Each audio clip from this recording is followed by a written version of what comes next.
Did you know the most boring chapters of the Bible actually hold the greatest secret to your life? 13 long chapters of Exodus are packed with repetitive measurements, fabrics, clasps, and curtain hooks. The average reader hits Exodus chapter 25 and their eyes glaze over completely. Most people flip straight ahead to the golden calf story because at least something dramatic happens there. But what if I told you the author did not spend a third of his book on interior decorating by accident? He did it on purpose to reveal a hidden blueprint that changes everything about your spiritual journey. To understand this ancient master plan of the sanctuary, we must go back to Genesis chapter 1. In the beginning, God creates the cosmos through 10 distinct speeches over 6 days. He speaks order out of chaos, fills emptiness with life, and builds a divine dwelling place. On the seventh day, God rests because the cosmic home is finally complete. Genesis places the first humans in a lush garden, giving them the work to serve and protect. Surprisingly, that Hebrew word for work is the exact same word used later for priests in the temple. Eden was never just a garden. It was the original temple where heaven and earth overlapped. Then came the tragic catastrophe when humans chose autonomy over trust and faced exile. Driven east into the wilderness, flaming swords blocked the entrance back to God's presence. From that moment on, the entire biblical narrative asks one question: how do we get back? Stop scrolling because Exodus chapter 25 provides the shocking answer to that ancient question. God tells Moses to make him a sanctuary so that he may dwell among his people. The Hebrew word for dwell is shakon, which forms the root of mishkan, the sanctuary. God is not asking for a grand palace. He is literally moving into the neighborhood. The author structures the sanctuary blueprints as 7 distinct divine speeches. These 7 speeches deliberately echo the 7 days of creation in Genesis chapter 1. The Spirit of God hovers over creation and similarly fills the master craftsman, Bezalel. Building the sanctuary is an act of new creation inside a broken, chaotic world. It is a portable Eden, traveling with refugees through the vast wilderness. When you step inside the sanctuary grounds, the detailed dimensions suddenly become breathtaking. You begin in the outer courtyard, an open space accessible to everyone in the camp. The first object you encounter is the bronze altar where sacrifices must be offered.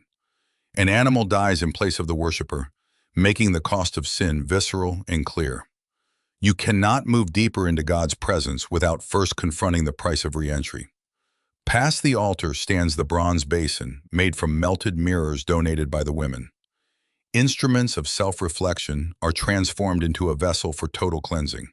Stepping past the veil into the holy place, the atmosphere shifts into complete intimacy. The room is lit entirely by the golden menorah, shaped like a blossoming tree of life. The tree that was lost in Eden burns again with living light inside the holy tent.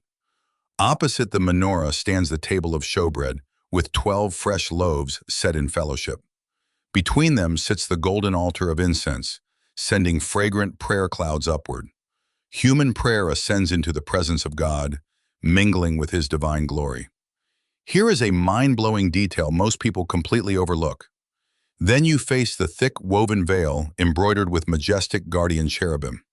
These are the same figures that block the way back to Eden after the fall. Yet once a year on the Day of Atonement, the high priest passes through this barrier. Behind the veil lies the most holy place, housing only the sacred Ark of the Covenant. On top of the Ark sits the mercy seat, flanked by 2 golden cherubim facing inward. The lid covering the law is explicitly named for atonement and unmerited mercy. God does not sit on a throne of harsh judgment, but on a seat of pure mercy. The entire architecture is a structured journey from the outer gate back to Eden. Consider a modern believer who prays every day but feels like God is light years away. She wonders if she is not spiritual or good enough to feel God's presence close by. The sanctuary addresses this exact feeling by showing that God makes the first move. Most people assume the sanctuary is about humans working their way up to reach God. However, the design instructions start from the innermost ark and move outward to the gate. God builds the road leading toward humanity rather than waiting for us to find Him. Centuries later, the author of Hebrews explains that this earthly tent was a shadow. It was a three-dimensional model of what God is accomplishing on a cosmic scale. Pay close attention to what happens next in the story. When Jesus arrives, the Gospel of John says, "The Word became flesh and tabernacled among us." God pitched his tent in human history, moving into our broken human experience. And when Jesus died, the thick veil in the temple was torn in two from top to bottom. The barrier guarded by cherubim was permanently open for anyone to enter in. The book of Revelation completes the story, declaring that God's home is finally with humanity. The whole story of Scripture is God relentlessly building a way back to your heart. If you feel far from God today, remember that He has already closed the distance. The sanctuary proves that God refuses to stay distant from those He loves deeply. This week, place Exodus 25 verse 8 where you will see it every single morning. Focus on the word dwell, knowing that God's ultimate desire is simply to be near you. Whenever you pray and feel total silence, walk through the sanctuary layout in your mind. Start at the gate where access was open and move past the altar where the price was paid. Wash at the basin, see the light burning, and step directly past the torn veil. You are standing right now at the mercy seat, fully accepted and deeply loved. Your shifting emotions do not dictate reality. God's timeless design remains absolute. Share this truth with anyone who feels isolated or abandoned in their spiritual walk. Explain how God designed the sanctuary from the inside out to reach right where they are. The sanctuary was never a boring list of rules, but a passionate love letter in wood and gold. From the garden to the wilderness tent, God has been bringing you back home. He will not stop His work until the entire earth is restored to Eden once again. You can rest completely, knowing the road back to His presence is wide open forever. Every curtain hook and golden clasp was placed to remind you of His devotion. He moved into the middle of a dusty camp just to be near His people. He took on human flesh and blood, so no distance could ever separate you again. But wait, it gets even more incredible when you look at the cross. The cross ripped open every obstacle that kept you from His holy presence. Now you have continuous access to the very heart of the Father every single moment. Do not let guilt convince you that you have to earn your way back inside. The blood on the altar has already cleared your past and made you clean. The basin has washed away your dirt, leaving you holy and fit for His service. Step boldly into the light of the golden lampstand and feast at His table. Let your heart rise like incense with confidence before His throne of infinite grace. The cherubim on the veil no longer stand guard with flaming swords to keep you out. Their wings now fold over the mercy seat where grace covers all your mistakes.